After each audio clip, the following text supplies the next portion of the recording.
casser du policier. Que pensez-vous des propos tenus par Michel Platini à propos justement de ces manifestations? Je pense qu'il s'est mal exprimé. Encore une fois, c'était des propos qui ont été, je pense, mal dits, mais qui sur le fond sont un peu ce que l'on espère tous, c'est qu'il va y avoir une communion qui fait que cette Coupe du Monde va être un moment de joie et de fête, que ce soit pour le Brésil et que ce soit pour le reste du monde. Pendant un mois, le Brésil sera le centre du monde. Après l'échec à domicile de 1950, la Seleção a la chance de pouvoir effacer ce qui est encore un traumatisme. Car malgré une organisation chaotique, le Brésil reste le pays du football.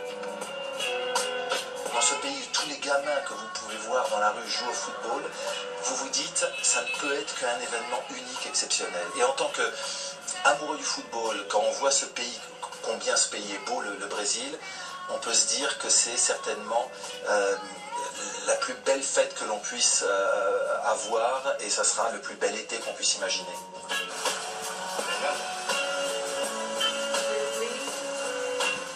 Allez, on va justement, si vous voulez, oui, comme vous voulez.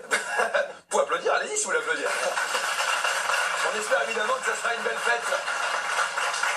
Ah, au Brésil, on va retrouver maintenant Didier Deschamps en direct de Clairefontaine avec Frédéric Calange. Salut Didier, merci d'être avec nous.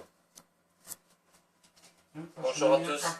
Est-ce que vous sentez dès à présent, Didier, le parfum de la Coupe du Monde?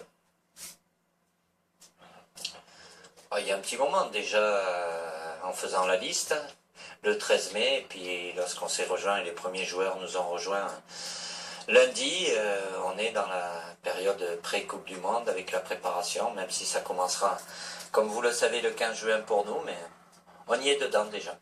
Hier soir, le Real Madrid a remporté la Ligue des Champions. Est-ce une bonne nouvelle pour l'équipe de France?